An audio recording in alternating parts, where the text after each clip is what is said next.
Dugaan ini kian menguat setelah Annelies mengaku kerap melihat wajah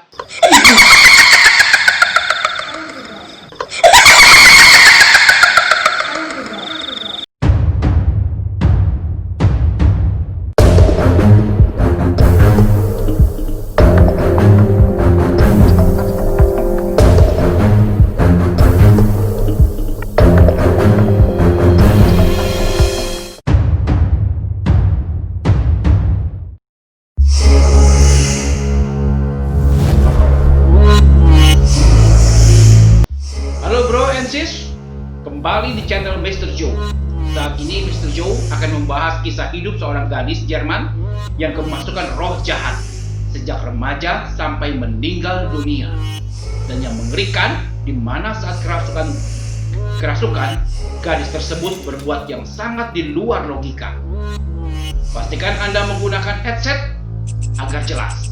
Pastikan juga jiwa Anda menerima kisah ini dengan baik. Kalau bisa, jangan sendirian. Sebelum lebih jauh, jangan lupa untuk subscribe agar channel ini terus berkembang dan kasih like dan share bila hal ini bermanfaat bagi bro and sis serta rekan Anda agar juga ikut tahu, dan tekan belnya agar Anda menjadi orang yang pertama menerima informasi baru dari channel Mr. Joe Official. Tinggal tekan subscribe di pojok bawah ini. Channel ini menjadi langganan gratis untuk tayangan Anda selanjutnya. Gadis yang kita bicarakan bernama Annelies Michel, dengan papanya bernama Joseph Michel. Mempunyai keluarga kecil yang bahagia. Istrinya bernama Anna, dikaruniai 5 orang anak. Dan adik kecilnya Martha sudah meninggal pada usia 8 tahun. Kisah ini benar-benar terjadi dan didasarkan pada pengalaman yang sebenarnya dari seorang gadis Jerman bernama Annelies Michel. Orang tua Annelies Michel punya bisnis pengelolaan kayu milik keluarga, cukup mampu untuk membiayai kehidupan dan memberikan pendidikan yang baik kepada anak-anaknya. Annelies Michel lahir pada tanggal 21 September 1952. Hidup sebagai gadis normal seusianya, dia suka bermain musik, terutama piano, bernyanyi, main tenis, berenang. Dia memiliki suara yang bagus dan senyum yang indah. Sebagai penganut Katolik yang taat, dia juga rajin pergi ke gereja. Meskipun kesehatannya agak rapuh dan rentan terhadap penyakit, membuat lebih banyak mendapat perhatian lebih dari orang tuanya. Keluarga Annelies Michel tak menyangka kehidupan bahagianya yang dijalaninya tidak lama, bahkan berubah secara drastis. Pada tahun 1968, Annelies berusia ke-16 tahun, tiba-tiba mengalami kehilangan kesadaran, diikuti oleh kelumpuhan dan ketidakmampuan untuk berteriak minta tolong. Dia seperti linglung, mengigau, seperti ada kekuatan yang ingin menguasai tubuhnya, merasakan tekanan di perutnya dan tekanan lagi di dadanya.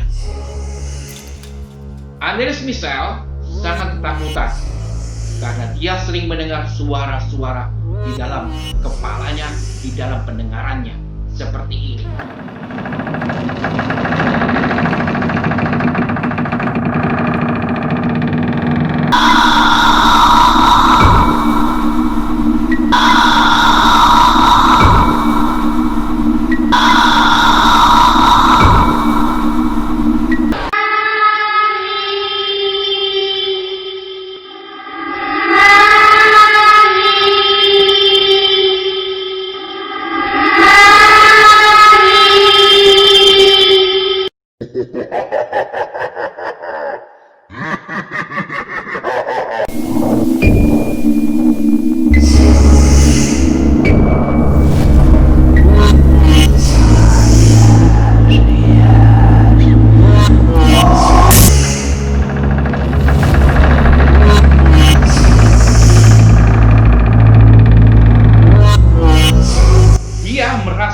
Di tengah-tengah neraka, berusaha memanggil bala bantuan yang diyakininya dapat melindunginya.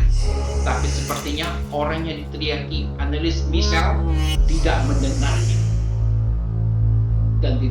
ketidaksadarannya, ada yang berkata seperti ini.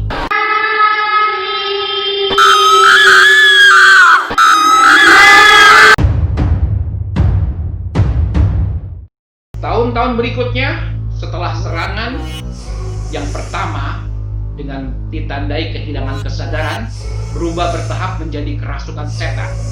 Pada tahun 1969, krisis serangan kedua terjadi lagi dengan gejala yang sama. Hilangnya kesadaran pada siang hari dan kelumpuhan pada malam hari. Tiba-tiba terbangun dari tidurnya, lalu tepat sebab marah-marah. Tubuhnya juga kejang-kejang, membuat dia bergerak tanpa kendali. Orang tuanya lantas membawa Annelies ke seorang ahli saraf. Pemeriksaan medis dengan menggunakan EEG tidak mendeteksi gangguan neurologis apapun, meskipun dari gejala tersebut bisa didiagnosa sebagai bentuk epilepsi. Di tempat ini, dokter mendiagnosanya menderita epilepsi lobus temporal, sebuah kelainan yang membuatnya kejang, kehilangan ingatan, serta memicu halusinasi. Setelah didiagnosis, Annelies mulai minum obat untuk penyakit epilepsinya, tapi itu pun tidak yakin. Namun, obat-obatan yang diberikannya gagal membantunya, dan seiring berjalan, waktu kondisinya ternyata kian memburuk. Musim panas berikutnya, ketika krisis ketiga berlangsung, Annelies juga didiagnosa menderita penyakit pleuritis dan pneumonia atau radang paru-paru, dan dia harus dirawat di sebuah klinik khusus. Hasil analisis klinik mengungkapkan adanya gangguan jantung dan peredaran darah di otaknya. Dokter merekomendasikan obat anti kejang, tapi masalah menjadi lebih parah, menimbulkan bau tak tertahankan akibat pembuangan tinja yang tak terkontrol dan wajah yang menakutkan seperti setan di muka Annelies Michel. Meskipun dia masih minum obat, keluarga terdekatnya mulai percaya bahwa dia dikuasai iblis, sehingga dia dianggap perlu mencari solusi di luar metode kedokteran. Dugaan ini kian menguat setelah Annelies mengaku kerap melihat wajah iblis serta mendengar bisikan-bisikan aneh di telinganya. Seperti ini. Annelies sering mendengar suara langkah sepatu, ketukan pintu, dan pintu yang berderit terbuka lebar, tapi tidak tahu di sana ada siapa. Sering mendengar suara tangisan yang tidak jelas, dan teriakan-teriakan yang tidak jelas, dan sejumlah suara-suara seram lainnya di otak dan di pendengarannya. Bisikan yang paling diingatnya yakni mengatakan bahwa dirinya dikutuk dan akan membusuk di neraka. Mr. Joe merinding saat ini, bro. Keluarga pun mencoba mencari perlindungan ke para pendeta untuk membantu mengeluarkan iblis tersebut, tapi belum ada yang bersedia.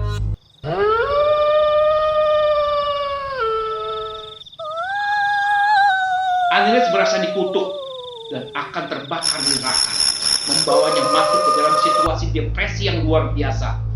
Sering terlintas menghantui pikirannya untuk melakukan usaha proses bunuh diri. Pada musim gugur tahun 1970, ketika generasi Flower Power mencapai klimaksnya di Amerika dan Eropa, memberitakan tentang cinta tanpa batas, penolakan peperangan dan bereksperimennya dengan zat-zat adiktif, Annelies pada saat itu sedang bergelut dengan kondisi kesehatannya yang makin memburuk. Pernah pada tahun 1973, dia diajak berziarah oleh orang tuanya ke Ulit, Italia Utara. Sebuah kota yang terkenal, Wahyu Perawan Suci nama lokasinya. Kedua orang tuanya memperhitungkan kemungkinan putri mereka dianiaya oleh iblis. Tapi Annelies tidak bisa ikut mendekati tempat ziarah tersebut. Dia merasakan bumi seperti terbakar di bawah kakinya. Tidak mampu merenungkan objek suci dan gambar-gambar religius. Suaranya menjadi serak dan berat. Bau busuk yang mengerikan dirasakan oleh para penziarah karena Annelies hadir di situ, membuatnya semakin putus asa. Apalagi obat-obatan yang diberikan terbukti tidak berpengaruh, malah menjadikannya seperti itu. Dia berteriak-teriak menakutkan. Dikala agak lumayan kesehatannya, Ia juga percaya diri untuk masuk kuliah dengan mendaftarkan diri di Universitas Würzburg pada tahun 1973. Annelies berkeinginan untuk menjadi seorang guru. Sangat disayangkan, kesehatannya semakin memburuk.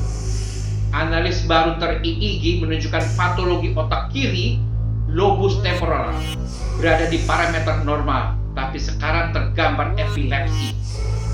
Walaupun para dokter menerapkan obat yang lebih kuat, tapi masih tidak menampakkan hasil yang bagus. Kondisinya makin memburuk dan suara-suara ekstrim. Pada tahun 1974, penampakan setan bertambah ganas, menghantui pikiran dan otaknya.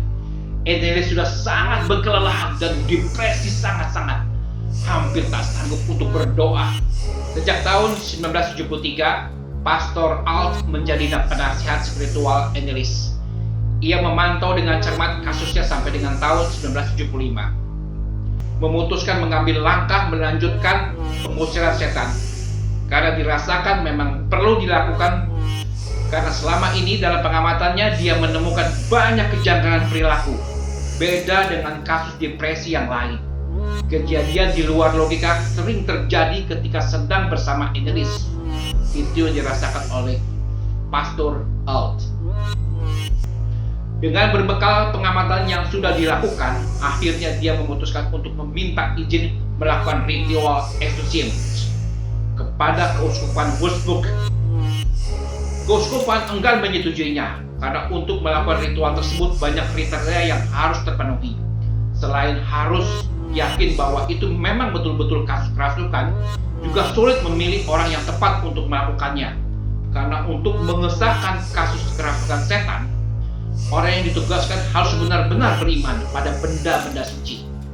Pemahaman berbagai bahasa yang tidak diketahui, kekuatan fisik yang luar biasa, dan lain-lain untuk melakukan proses pengusiran setan. Annelies disarankan untuk menjalani hidup lebih religius dan memperbanyak bimbingan konseling. Dengan bimbingan pastor tersebut, beberapa kali lebih banyak konseling, namun serangan kerasukan kepada tidak berkurang, malah semakin parah. Pernah ketika sedang berada di Klingenberg, rumah orang tuanya mengalami kerasukan yang sangat parah, membuat para anggota keluarganya tidak kuat melawan kekuatannya, mengamuk. Bahkan ada beberapa orang yang tergigit dan dia menolak untuk makan. Setan tidak mengizinkan, kata Annelies saat itu. Annelies tidur di lantai batu, makan laba-laba, lalat, dan batu bara, bahkan minum air kencingnya sendiri. Dia mendengar teriakan-teriakan di kepalanya, teriakan dan tangisan selama berjam-jam di mana orang lain tidak mendengarnya. Dan Annelies melihat banyak penampakan-penampakan dan gangguan-gangguan dalam pemikirannya. Dia banyak melihat penampakan-penampakan setan, tapi hanya dia yang bisa melihat atau merasakannya. Annelies mencampakkan salib, menghancurkan lukisan Yesus, dan menarik putus rosario. Annelies kian tak terkendali. Ia merobek pakaiannya dan merangkak di bawah meja, menggonggong seperti seekor anjing selama 2 hari. Dia juga memakan laba-laba, menggigit bangkai kepala burung, serta menjilat air kencingnya berulang-ulang kali. Oke bro and sis, sebelum lanjut video ini, nanti saya ingatkan untuk subscribe channel ini dan klik loncengnya, agar kalau tiba-tiba karena satu dan lain hal seperti jaringan tidak sengaja terputus atau mendadak ada keperluan lain, Anda tetap bisa ikutan dan tidak lupa channel ini. Jadi pastikan tekan subscribe, mumpung gratis di pojok kanan bawah. Hati-hati di belakang Anda. Kita lanjut. Akhirnya karena Annelies makin parah dan ibunya kembali menemui pendeta tersebut yang dipercaya bahwa Annelies dikuasai roh jahat, dia merasakan kekuatan jahat yang sangat kuat sedang merasuk gadis itu. Mengingat Annelies adalah gadis yang taat beribadah dan sedang mengalami gangguan kerasukan setan yang dapat merenggut hidupnya, sudah selayaknya keuskupan membantu dia. eksorsisme telah ada di berbagai budaya dan agama selama ribuan tahun.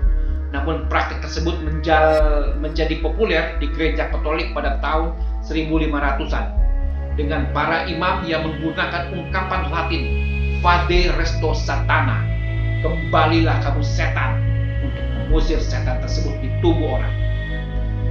Praktek eksorsisme Katolik dikodifikasikan dalam Ritual Romanum, sebuah buku praktik Kristen yang dikumpulkan pada abad ke-16. Pada tahun 1960, eksorsisme sangat jarang terjadi di kalangan umat Katolik. Namun peningkatan film dan buku-buku seperti The Exorcist di awal 1970-an menyebabkan minat baru terhadap praktek ini.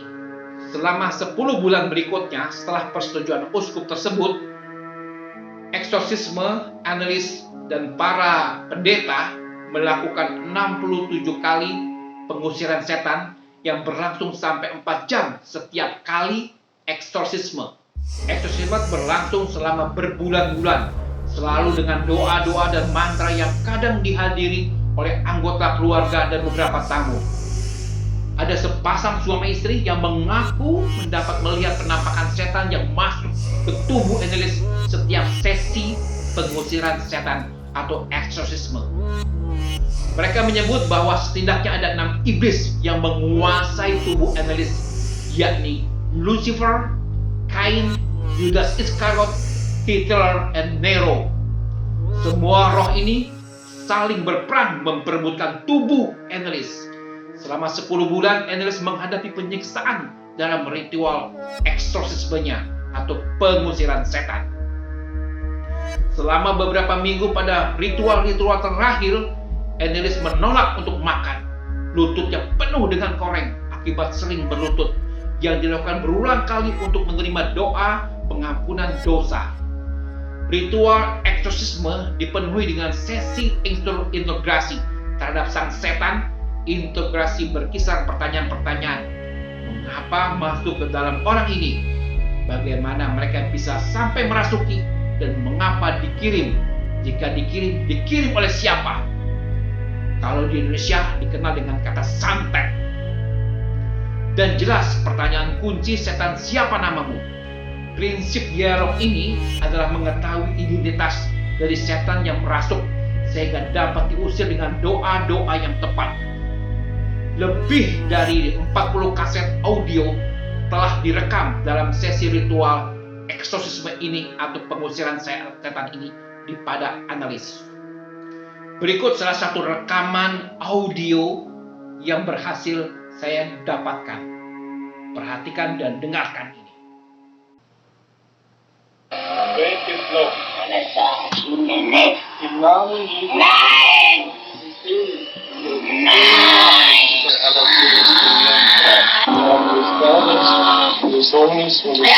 Das schreibt doch so nicht!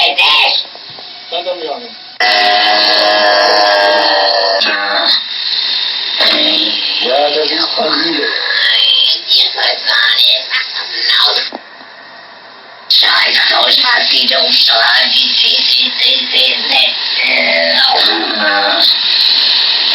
Nein! Die Drecksau, die Waffe! Das ist unsilber und grausam ist. Grausam! Die Drecksau, die Verfluchte! Das ganze Deutschland verführt oder? Ja, der ist ja noch drin. Im Namen des dreifaltigen Gottes und aller guten Jungfrau Maria, sagt die Wahrheit. Dalam kondisi tubuh penuh luka, ia mengalami dehidrasi yang amat sangat. Dan orang tuanya, mamanya, Anna Michelle, mencatat kematian putrinya pada hari berikutnya. Meninggal akibat kekurangan gizi pada 1 Juli 1976. Kisah tentang Anneliese ini mengguncang publik Jerman, terutama setelah orang tua Anneliese dan kedua imam yang melakukan ritual eksorsisme atau pengusiran setan dituduh oleh pengadilan telah melakukan pembunuhan. Untuk membenarkan tindakannya, mereka membawa rekaman ritual atau 40 kaset rekaman audio tadi ke pengadilan. Tapi akhirnya kedua imam tersebut dinyatakan bersalah melakukan pembunuhan akibat kelalaian dan dijatuhi hukuman 6 bulan penjara yang kemudian ditangguhkan dan 3 tahun masa percobaan. Orang tua Annelies dibebaskan dari hukuman karena mereka sudah dianggap cukup menderita, sebuah kriteria hukuman dalam hukum Jerman. Hal yang mengejutkan adalah bahwa orang-orang yang terkait kasus ini merasa benar-benar percaya bahwa Annelies memang dirasuki roh jahat. Kenang Franz Behel, orang yang melaporkan dalam persidangan untuk surat kabar di harian setempat. Makam Annelies digali 11,5 tahun setelah kematiannya, hanya untuk mengkonfirmasi bahwa mayatnya telah benar membusuk, untuk menunjukkan kepada masyarakat bahwa Annelies benar-benar meninggal, biasanya sama seperti orang-orang lain yang meninggal normal. Hingga hari ini banyak masyarakat yang prihatin dan datang untuk berziarah dan memanjatkan doa dan rosario, memberikan kenang-kenangan, juga mengenang perjuangan Annelies Michel melawan kekuatan jahat yang merasuki tubuhnya. Meskipun dia mungkin menjadi sumber inspirasi bagi beberapa orang religius, kisah Annelies Michel bukanlah salah satu contoh kasus spiritual yang mengalahkan sains, tapi orang-orang yang seharusnya lebih tahu daripada membiarkan wanita-wanita yang sakit mental itu meninggal.